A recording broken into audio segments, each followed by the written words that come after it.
Well, joining me now to expatiate more on the issue of debts and payment of salaries is the governor of Zamfara State, Abdulaziz Yari, who talks more about this in a moment.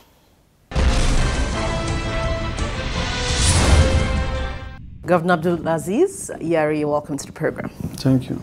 Well, let's begin with the recent announcement, so to speak, of Imo State Governor, bearing the minds of several governors when they came out to say they could not pay salaries. You know, he virtually painted a picture, a desperate picture of states who were not able to do this. You know, why were the states not able to pay salaries? You see, there are so many factors. One, the economy of Nigeria solely depends on oil. That's number one trouble. And you can witness, all of us, the price of oil has gone down for the past 5-6 months. And governors had one or other commitment because the economic indices shows that things will be okay until the end of the tenure. Some of us embark on so many agreements with the banks, ISPOs, and some other short-term loan. So when there is this trouble, the banks sometimes will not allow you to extend your tenure with the issue of term loan. So therefore, they have to be deducting, and from there, some of the states fall into their trouble. And at the same time, the pension account is being so changed by NMPC and other agencies that they are not remitting what they are supposed to. So therefore, the shortage in the pension account, what is being reported, is part of the problem.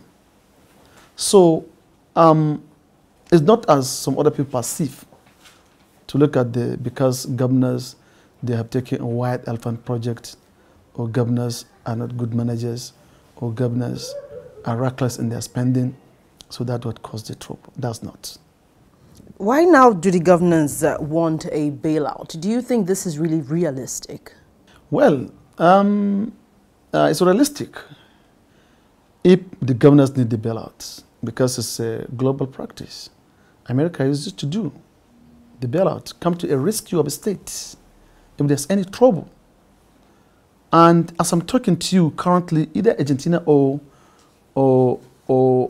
Brazil, one of them is giving bailout to the states, province, because that happened because they make so many investments. What the investment is supposed to be giving return is not giving return now, and it's time for banks to start taking their money.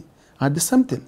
So therefore, those governments is now coming to see how they are giving a rescue. And we come to know this. When we are telling Mr. President, look, we as states, we're independent of federal government. We're a federating unit. So therefore, someone in Abuja cannot sit down and start planning for us. We have all what it takes as a state. We have our state legislation. Yes. We have our planning department. We have all what it takes to call government. So therefore, someone cannot stay here in Abuja and start planning for us. But they say, well, Minister of Finance said that the reason why they are doing this is not because they want to be tough to governors or hard to governors, but because they are learning from other countries what is happening. We do not ask you not to take money from the bank, but we don't want you to take money from the bank to happen as happening in Brazil or Argentina today, where the government, state has taken, not the federal government has the problem, but the state has issues because they have invested some hugely in some development, and that investment is not paying today. So therefore, federal government has to come to the rescue. We don't want to go to that level. That's what the Minister of Finance said in a court. So now, the bailout, because I'm trying to why the bailout should be there. So if the state needs bailout, of course, you can do bailout for the state. Because a sector of economy called downstream, federal government did the bailout in downstream. And that happened because some other marketers cannot actually prove their accounts. And there's bailout in that sector.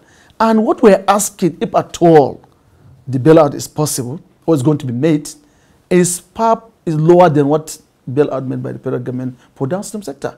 Can you now compare or marry the downstream sector and the entire populace of Nigeria? Because when you do this, you are doing to entire Nigeria. So the governors are asking for a partial or a full payment of arrears? Well, we are not even asking for bailout, as if you get the message very well. What we're saying, well, instead of doing that, let us look some pockets where we have some money around belong to the state and federal. Where? How? We are going to get it. When we get the monies available, we are looking for some people that are not remitting funds, someone like LNG, someone like NCC, NPA. Wherever those monies are being spent by federal government alone, those monies should be mopped to a federation account for it to share to the two tiers so that we can get ready. That's one first thing we ask. And then the second one, we have done a lot of projects for the empowerment of the federal government in our respective states. Namely roads, some airport, some other infrastructure. So now, let's federal government find a way that they can settle that. If they settle those debt,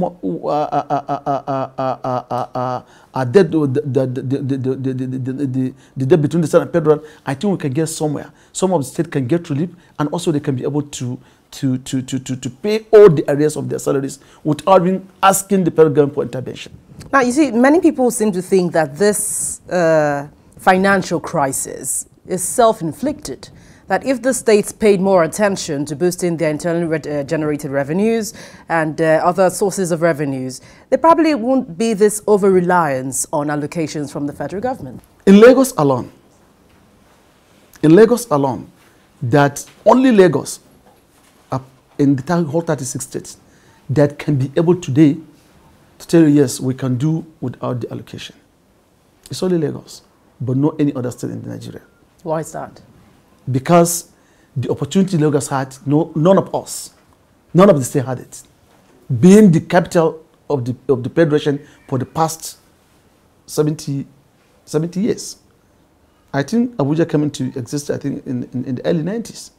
Since the amalgamation of Nigeria, Lagos was the capital. The entire investment done by Nigeria was done in Lagos. In my own state, I can only get revenue when I pay salaries, because pay as you earn. I have textile that is capable of employing more than 20,000 staff. By 2002, they have about 15,000. 3 shifts, 5,000 in the morning, in the afternoon, in the night.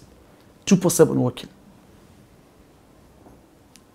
What can you imagine if that textile is operating up to now? They may have some other sister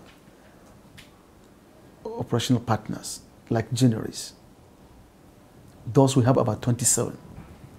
And also they can take about 20,000. But lack of energy, all those are shut down. Those people now are in their respective homes, doing nothing. We are supposed to be giving them social security, not to get money from them. It's only when you work, you earn, then you pay tax, or you purchase. Somebody is looking madly to get what he will eat once or twice in a day.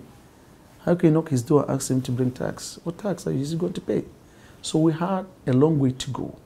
We have to provide employment for our people so that they can pay, and we run the government. And we have to make all these opportunities within a short period of time, because people cannot wait. So therefore, the internal generated revenue, you have to put a platform and give a leveling environment for that to happen. But it's just not happening because internal generated, so other people will start talking of internal generated revenue. But how do you do that? Without having the real infrastructure to put it in place.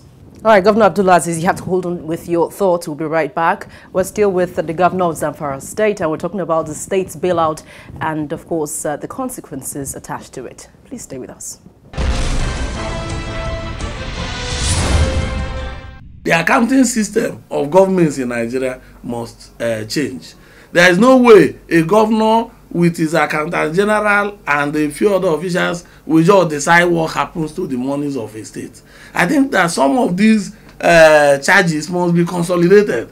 In other words, as the state is getting money from federal allocation, the allocation committee already knows how much of this is for salaries, and they can go directly to such accounts.